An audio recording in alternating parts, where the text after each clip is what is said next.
శ్రీ గురుభ్యో నమః. 7వ అధ్యాయము 5వ శ్లోకము. ఈ శ్లోకము భగవంతుని యొక్క ఉన్నతమైన శక్తిని అంటే జీవశక్తిని గురించి వివరిస్తుంది.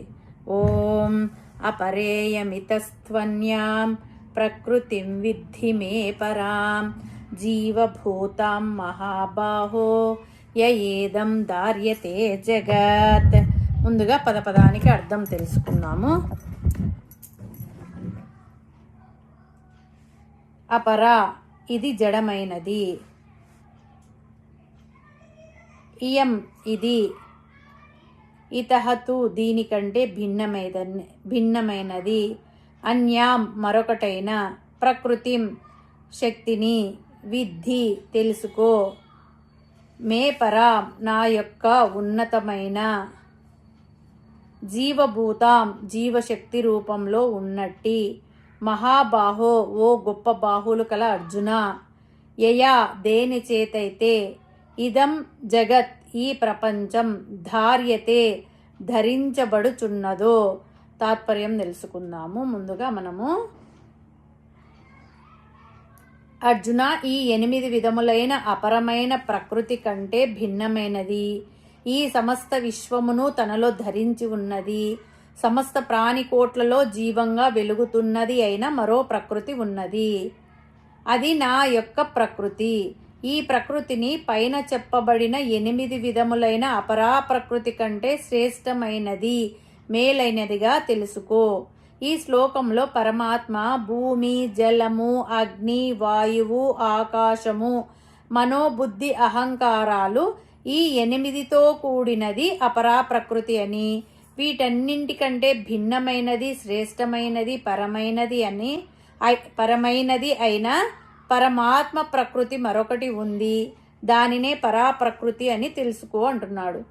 ఈ పరాప్రకృతి జగత్తుకు ఆధారంగా ఉంది, ఈ జగత్తును చైతన్యవంతం చేస్తూ ఉంది, ఈ జగత్తులో ఉండే జీవరాశులన్నింటిలో జీవరూపంగా ఉంది. అందుకే ఈ పరాప్రకృతి అపరాప్రకృతి కంటే శ్రేష్టమైనది అని పరమాత్మ చెప్పాడు. మనము పరాప్రకృతి అపరాప్రకృతి గురించి 4వ శ్లోకంలో తెలుసు. 4వ శ్లోకంలో కూడా తెలుసుకున్నాం. పరాప్రకృతి అంటే సకల జీవరాశులలో వెలుగుతున్న ఆత్మస్వరూపము పరమాత్మ. అపరాప్రకృతి జడము, దీనికి గుణాలు ఉన్నాయి, ఇది మరొక దాని మీద ఆధారపడి ఉంది అని తెలుసుకున్నాం కదా. ఈ పరాప్రకృతి అపరాప్రకృతి కంటే భిన్నమైనది, బలమైనది, శ్రేష్టమైనది, మార్పు చెందనిది, గొప్పదైనది. సులభంగా చెప్పాలంటే నేను అనేది పరాప్రకృతి. పంచభూతాత్మకమైన నా శరీరము, నా మనస్సు, నా బుద్ధి, నాలో ఉన్న అహంకారము అన్ని అపరాప్రకృతి. సాధారణంగా మనమందరము నా శరీరము, నా మనస్సు, నా బుద్ధి అని వాడుతూ ఉంటాము. నా మనస్సు చికాకుగా ఉంది, నా బుద్ధి పని చేయడం లేదు, నా శరీరం నా మాట వినడం లేదు అని అంటూ ఉంటాం.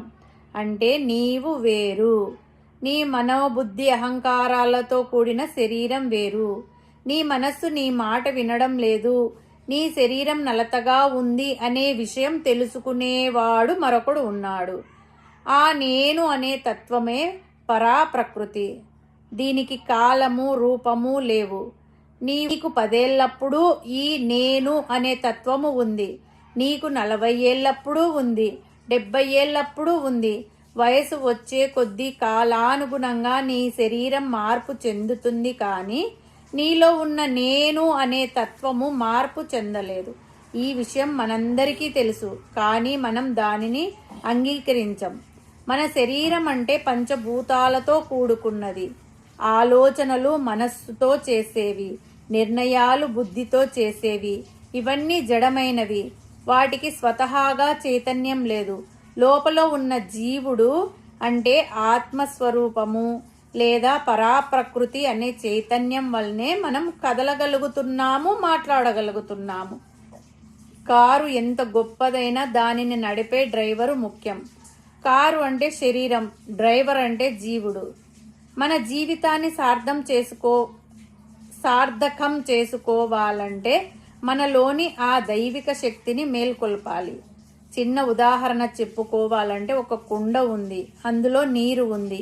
ఆ నీటిలో సూర్యుడు ప్రతిబింబిస్తున్నాడు. ఇక్కడ కుండ దేహం, అందులో ఉన్న నీరు మనస్సు, అందులో ప్రతిఫలించే సూర్యుడు ఆత్మ.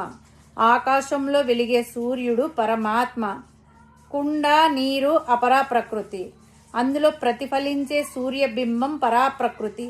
అయితే ఆకాశంలో వెలిగే సూర్యుడు ఎలాగైతే కుండలో ఉన్న నీటితో సంయోగం చెంది ప్రతిఫలిస్తున్నాడో, అలాగే పరమాత్మ కూడా ఈ దేహంలో ఆత్మస్వరూపంగా చేరి మనస్సుతో కూడి ప్రాపంచిక విషయాలలో సూర్యబింబం ప్రతిఫలించినట్టు తేలియాడుతూ ఉంది.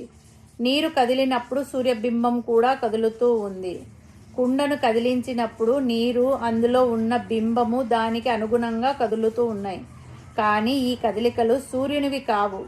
కేవలం నీరు కదులుతుంటే అందులో ఉన్న బింబం కదులుతున్నట్టు మనకు అనిపిస్తూ ఉంది. ఇది మన భ్రమ, ఆభాస. కానీ బింబం నిజంగా కదలడం లేదు. ఎందుకంటే నీరు నిశ్చలంగా ఉంటే సూర్యబింబం కూడా నిశ్చలంగా ఉంటుంది. అలాగే మన మనస్సు ఎటువంటి వికారాలు లేకుండా నిశ్చలంగా ఉంటే మనకు నిశ్చలము, నిర్వికారము అయిన ఆత్మదర్శనం కలుగుతుంది. కాబట్టి మోక్షం కావాలనుకునే వారు ఈ రెండు ప్రకృతులను దాటి ఆత్మస్వరూపుడైన పరమాత్మ కొరకు ప్రయత్నం చేయాలి.